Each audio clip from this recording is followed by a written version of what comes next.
నమస్తే. శ్రీ గురుభ్యో నమ. శ్రీమాత్రే నమ. ఆదిత్యాయ చ సోమాయ మంగళాయ బుధాయ గురు శుక్ర శనిభ్యే రాహవే కేతవే నమ. ప్రస్తుతం మనకి గురుగ్రహం మారబోతుంది అన్న విషయం దాదాపు మామూలు మానవులకు కూడా అందరికీ తెలిసిపోయినటువంటి విషయం. ఏ గ్రహమైనా సరే నిరంతరం చెలిస్తూనే ఉంటుంది. మరి ఆ చలనంలో ఒక్కొక్క గ్రహానికి ఒక్కొక్క కాలపరిమితి ఉంది. అలాగా మరి గురుగ్రహం ఒక రాశి నుండి మరొక రాశిలోకి వెళ్ళాలి అంటే దాదాపు 1 సంవత్సర కాలం పడుతుంది. అలా ఏ రాశిలో అయితే ఉందో ఆ రాశికి మళ్ళీ రావాలి అంటే దాదాపు 12 సంవత్సరాలు పడుతుంది. అందుకే ప్రతి సంవత్సరం కూడా గురుగ్రహం మారినప్పుడు ఒక్కొక్క రాశిలోకి మారుతుంటే ఒక్కొక్క నదీమ తల్లికి పుష్కరాలు రావడం అనేటువంటిది మనం చూస్తున్నటువంటి విషయం. మరి ఈ గురుగ్రహం మరి ఇప్పుడు మారేటువంటి ఈ సమయంలో మారుతున్నటువంటి స్థితి ఏంటి అని చూస్తే చెప్పాలి అంటే ఒక రాశి నుండి మరొక రాశిలోకి ప్రవేశించాలి. కానీ ఈ సంవత్సరం మరో ప్రత్యేకత ఏమిటి అంటే ఇప్పుడు మారేటువంటి దాంట్లో గురువు ఒక రాశిలోకి కాకుండా అంటే ఈ ఒకే సంవత్సర కాలంలో 3 రాశులలో ప్రయాణం చేసేటువంటి స్థితి కనిపిస్తుంది. దీన్ని అతిచారము అంటాం. ఈ అతిచార ప్రభావం వల్ల కొంత ఎలా ఉంటుంది అన్నది తెలుసుకునే ముందు ప్రస్తుతం అయితే మనం ఈ గురువు యొక్క మార్పు ఏదైతే ఉందో ఆ మార్పు మిథునం నుండి కర్కాటకం వరకు వెళ్తుంది కదా. మరి కర్కాటక రాశిలో దాదాపుగా చెప్పాలి అంటే 5 నెలలు ఉంటుంది. అంటే జూన్ 1 నుండి అక్టోబర్ నెల చివరి వరకు కూడా ఇది మరి కర్కాటక రాశిలో ఉంటుంది. ఈ తర్వాత మళ్ళీ సింహంలోకి మళ్ళీ వెనక్కి ఇలా ఉంటుంది. సరే, ముందు కేవలం ఈ 5 నెలల కాలంలో గురుగ్రహము కర్కాటకంలో ఉన్నప్పుడు ద్వాదశ రాశులకు ఎలా ఉంటుందో అని చూసే ముందు అసలు మరి గురుగ్రహం యొక్క స్థితి ఏంటి, అసలు గురుగ్రహ లక్షణాలు ఏంటి, గురుగ్రహం చేసే మంచి ఏంటి అని కనుక మనం చెప్పుకున్నట్టయితే గురుగ్రహం అంటే అత్యంత పుణ్యగ్రహం ఏదైనా ఉంది అంటే గురుగ్రహమే. గురుగ్రహం అనుగ్రహిస్తే గనక ఎలాంటి పరిస్థితి ఉంటుంది అంటే చక్కటి విద్యావంతుడవుతాడు, వివేకవంతుడవుతాడు, జ్ఞానం కలిగినటువంటి వాడవుతాడు, ధనపరంగా చాలా గొప్పనైనటువంటి స్థితిలో ఉంటాడు, అది కూడా ధార్మికంగా. ఆ తర్వాత సమాజంలో ఒక ఉన్నతమైనటువంటి గౌరవనీయమైనటువంటి స్థానంలోకి వెళ్ళడం ఇవన్నీ జరుగుతాయి.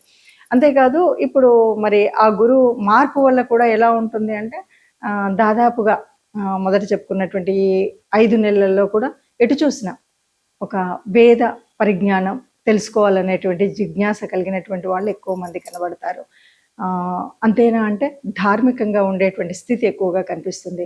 పూజలు ఒక పుణ్యకార్యాలు చేసేటువంటి పరిస్థితి ఉంటుంది. ఇవన్నీ కూడా గురు గ్రహం యొక్క ప్రభావం వల్ల జరిగేటువంటివి.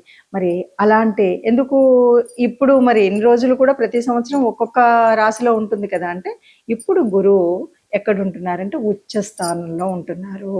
కర్కాటక రాశి మరి గురుగ్రహానికి ఉచ్చరాశిలో ఉన్నప్పుడు ఎప్పుడైనా సరే అద్వితీయమైనటువంటి శుభ ఫలితాలు ఇస్తారు గురువు గారు.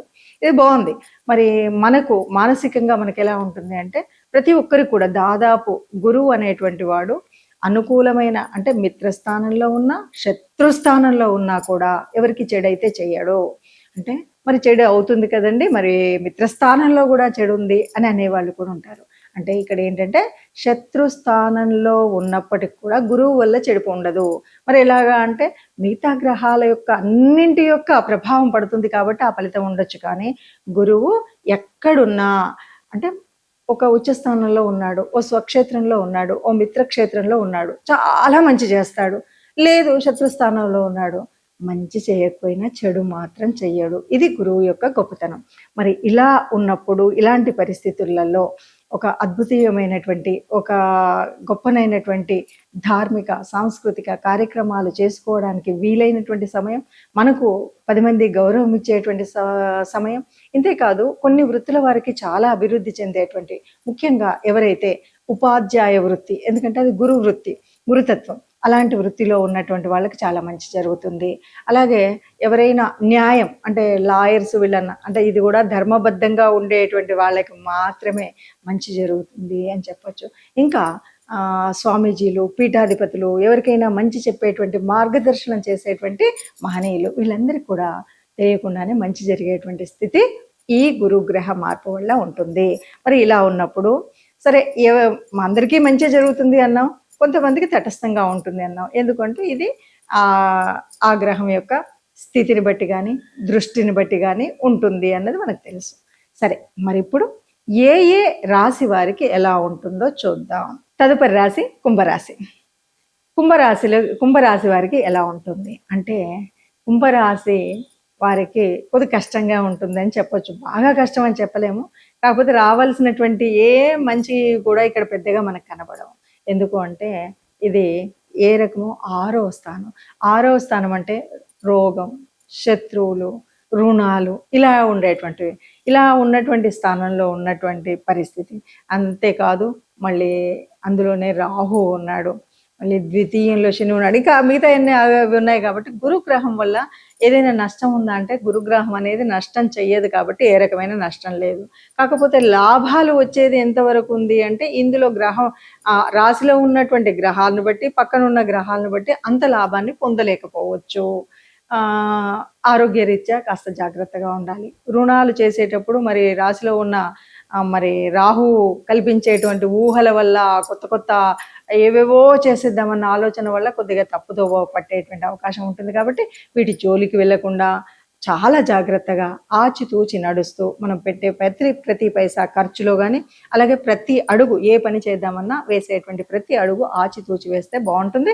అయినప్పటికీ గురుగ్రహం వల్ల వచ్చేటువంటి లాభాన్ని పొందాలి అంటే తప్పనిసరిగా చెప్పే రెమెడీని చేసుకోండి. మరి ఇది కదా ఫలితాలు.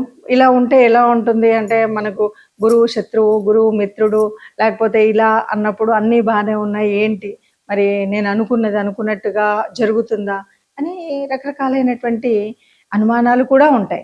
అంటే మరి ఇప్పుడు నాకు గురువు అయితే శత్రుస్థానంలో ఉంది, మిగతా గ్రహాలు చూస్తే ఇలా ఉన్నాయి, ఏం చేయాలి అంటే తప్పనిసరిగా ఏ గ్రహానికైనా మనకి ఆ గ్రహ ప్రభావం సత్ఫలితాన్ని ఇవ్వాలి అంటే తప్పకుండా మనం ఏదో ఒక రెమెడీ చేసుకోవాల్సినటువంటిది అయితే ఉంటుంది. మరి గురుగ్రహం అనుగ్రహించాలి, ఇప్పటికే మంచి స్థానంలో ఉంది, బాగా అనుగ్రహించాలి, లేదు కొంత శత్రుస్థానంలో ఉంది, అలాంటి చెడు జరగకుండా ఉండాలి అని కోరుకునే మనందరం కూడా చేయాల్సింది ఏంటంటే, ముఖ్యంగా గురుతుల్యులు ఎవరైనా ఉంటే వారిని పరామర్శించడం, వారి దగ్గరికి వెళ్ళడం, వారికి కావలసినటువంటి సహాయం చేయడం. గురువులు కానీ గురుతుల్యులు కానీ అంటే కొంతమంది పెద్దవాళ్ళు ఉంటారు, మనకి ఎప్పుడు కూడా గురుతుల్య స్థానంలో ఉంటారు. అలాంటి వాళ్ళు ఎవరున్నా సరే వాళ్ళకి కావాల్సిన సహాయ సహకారాలు అందించడం మొదటి రెమెడీ. అలానే అంతేనా అంటే పెద్దవాళ్ళలో ముఖ్యంగా తల్లిదండ్రులు, అంతేకాకుండా అత్తమామలు అవ్వచ్చు, ఇంకెవరైనా సరే పెద్దలు వృద్ధులు ఎవరైతే ఉన్నారో వారిని గౌరవించడం. వారికి నువ్వు పెద్ద సహాయాలు చేయకపోవచ్చు, కానీ వాళ్ళని కష్టపెట్టకుండా ఉండేటువంటి స్థితి ఉండాలి. వీలైనంత సహాయం చేయడం, వాళ్ళకి వీలైనంత సహకారాలు అందించడం అనేటువంటిది మరొక రెమెడీ.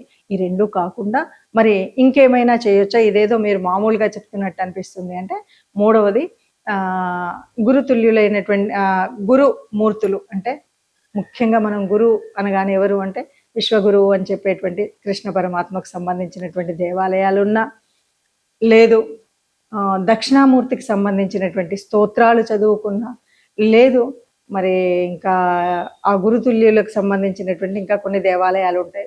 మీ ఇష్టానుసారంగా మనము ఆ గురువులను అంటే వీర రాఘవేంద్ర స్వామి ఇలా ఉంటారు కదా, వీళ్లను అనుసరించి మనం ఆ స్వామి వాళ్ళ దేవాలయానికి వెళ్ళడం, అక్కడ పూజ చేయించడం, ఇవి ఒక ఎత్తు.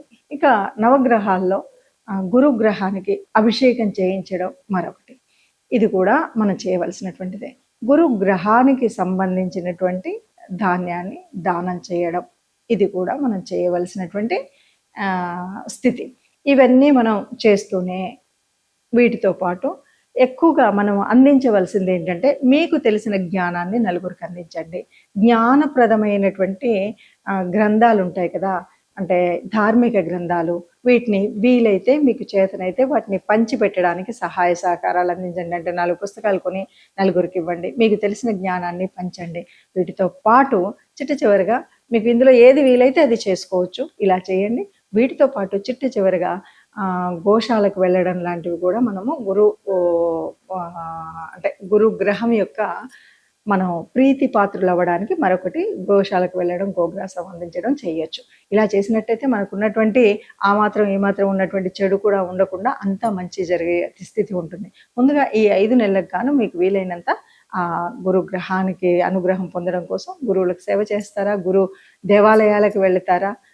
గురు తరమైనటువంటి అంటే గురుతుల్యులైనటువంటి పెద్దల్ని గౌరవిస్తారా? మీ మీ ఇష్టం. అందరం మాత్రం హాయిగా ఉండాలి, ఆనందంగా ఉండాలి, సుఖంగా ఉండాలి, ఏ కష్టం రాకుండా ఉండాలన్నదే అసలైనటువంటి ఉద్దేశం. అందరం సుఖంగా ఉందాం, అందులో అందరం మనం ఉందాం. నమస్తే.